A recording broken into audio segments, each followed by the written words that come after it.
선생님이 읽어주는 어린이 성경 이야기.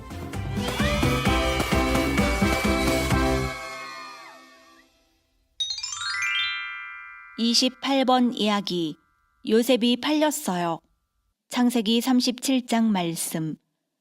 여러 해 동안 야곱은 가족과 함께 가나안 땅에서 조용하게 살았어요. 그리고 아이들이 자라나면서 야곱이 거느린 수백 마리의 동물들을 돌보는 일을 도울 수 있게 되었지요.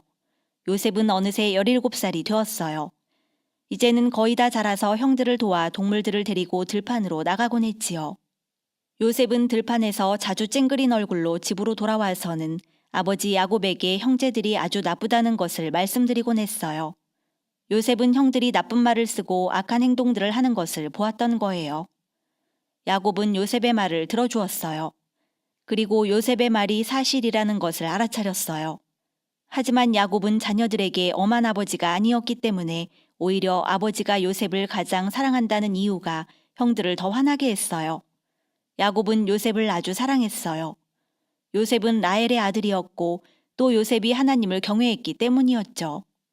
형제들은 아버지 야곱이 요셉을 가장 사랑한다는 것을 볼 수가 있었어요. 왜냐하면 야곱이 요셉에게 특별한 옷을 만들어 주었기 때문이에요. 이 옷은 여러 색깔로 되어 있는 마치 왕의 아이들이 입는 옷과 같은 그런 옷이었답니다. 야곱이 요셉에게만 좋은 옷을 준 것은 올바른 일이 아니었어요. 요셉의 형들은 목자들이 평소에 입는 거칠고 낡은 옷을 입고 있었으니까요. 여러분 생각에는 아버지 야곱이 요셉을 가장 사랑하는 것을 형제들이 좋아했을 것 같나요? 전혀 아니에요.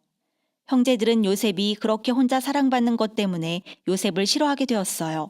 뿐만 아니라 요셉이 자기들의 죄를 잡고 꾸짖는 것 때문에도 싫어했고, 요셉 혼자서만 아름다운 옷을 입은 것 때문에도 싫어했으며, 요셉이 꿈꾸는 사람이기 때문에도 싫어했어요. 그럼 이제 이 꿈을 한번 들어볼까요?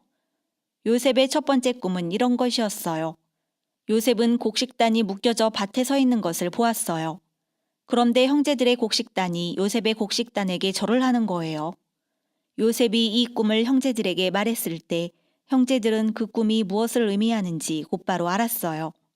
그 꿈의 뜻은 요셉이 자기들을 다스리는 왕이 될 것이라는 뜻이었어요. 그래서 형제들은 말했지요. 내가 정말 우리의 왕이 되겠느냐? 요셉의 두 번째 꿈은 해와 달과 11개의 별들이 요셉에게 절하는 꿈이었어요. 요셉의 모든 가족은 이 꿈이 무엇을 의미하는지도 곧바로 알아챘어요. 요셉의 아버지, 어머니, 그리고 11형제들이 요셉에게 절하게 된다는 뜻이었지요. 이번에는 심지어는 아버지 야곱까지도 요셉을 약간 꾸짖으며 말했어요.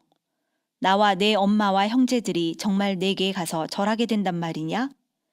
요셉은 자기 자신에 대해 너무 많이 생각하다 보니 그런 꿈들을 꾸게 된 걸까요?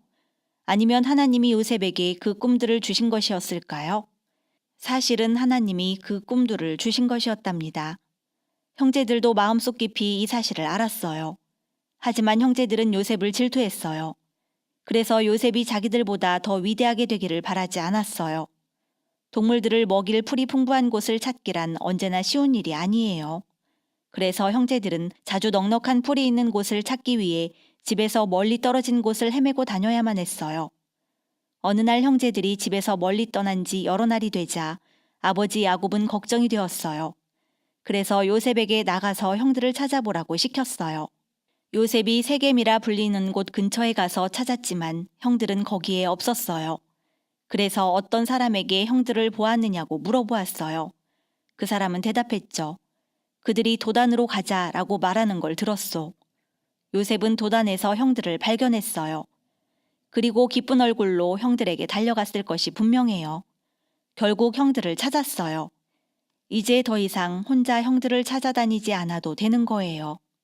그런데 요셉이 형들의 얼굴을 보니 형들은 악하고 험상궂은 얼굴을 하고 있었어요. 형들은 요셉이 저 멀리서 혼자 오는 것을 보면서 서로 말했던 거예요. 이봐, 꿈꾸는 녀석이 오고 있어. 그래요. 형들은 요셉을 정말 미워했던 거예요. 그 다음에 형들이 뭐라고 말했을까요? 저 녀석을 죽여버리자. 그리고 구덩이에 던져버리는 거야. 우리는 그냥 악한 짐승이 요셉을 잡아먹어 버렸다고 말하면 돼. 과연 저 녀석이 말한 꿈이 이루어지는지 한번 두고 볼까? 형제들에게 골칫거리였던 건 바로 요셉의 꿈이었던 거예요. 형들은 요셉의 꿈을 싫어했어요. 그때 르우벤이 말했어요. 요셉을 죽이지는 말자. 르우벤은 요셉을 그냥 구덩이에 던져넣기만 하자고 제안했어요. 사실 르우벤은 나중에 와서 요셉을 구덩이에서 꺼내주려고 생각했던 거예요. 형제들은 르우벤의 말에 찬성했어요. 그래서 요셉의 좋은 옷을 벗기고 깊은 구덩이에 던져버렸어요. 이제 요셉은 형들의 포로가 되는 거예요. 형들은 앉아서 음식을 먹으면서 요셉이 깊고 어두운 구덩이 속에서 빌고 소리치는 것을 들었어요. 하지만 형들은 요셉에게 전혀 미안함을 느끼지 않았답니다. 형들의 마음은 차가웠어요. 한때의 상인들이 지나갈 때까지 형들은 요셉에게 관심을 두지도 않았어요. 그 시대에는 상인들이 이곳저곳으로 물건들을 팔기 위해 옮겨 다녔답니다. 그때 형제 중 유다가 요셉을 상인들에게 은 20개에 파는 것이 어떻겠냐고 제안했어요. 처음에 요셉은 형들이 자기를 구덩이에서 끌어올려 주어 기뻤어요. 하지만 곧 종으로 팔려서 이 낯선 사람들을 따라 먼 나라로 가게 된다는 것을 알게 되었어요. 불쌍한 요셉. 요셉은 집으로 돌려보내달라고 울면서 소리쳤겠죠? 하지만 형들 중 누구도 요셉의 외침을 들어주지 않았어요. 그때 르우벤이 돌아왔답니다. 르우벤은 구덩이 속을 살폈지요. 그런데 요셉이 없어진 거예요. 르우벤은 형제들의 이 행동이 나쁘다고 생각한 유일한 사람이었어요. 나머지 다른 형제들은 요셉의 아름다운 옷을 가져가서 염소의 피에 적셨어요. 그리고 집에 가서 아버지께 그 옷을 보여드렸어요. 야곱은 말했어요. 악한 짐승이 요셉을 삼켰구나. 그리고 야곱은 여러 날 동안을 울었어요. 악한 형제들은 아버지를 위로해 드리려 했지만 진실을 말할 수는 없었지요. 형제들은 마음속에 거짓을 품은 채로 살아야만 했답니다.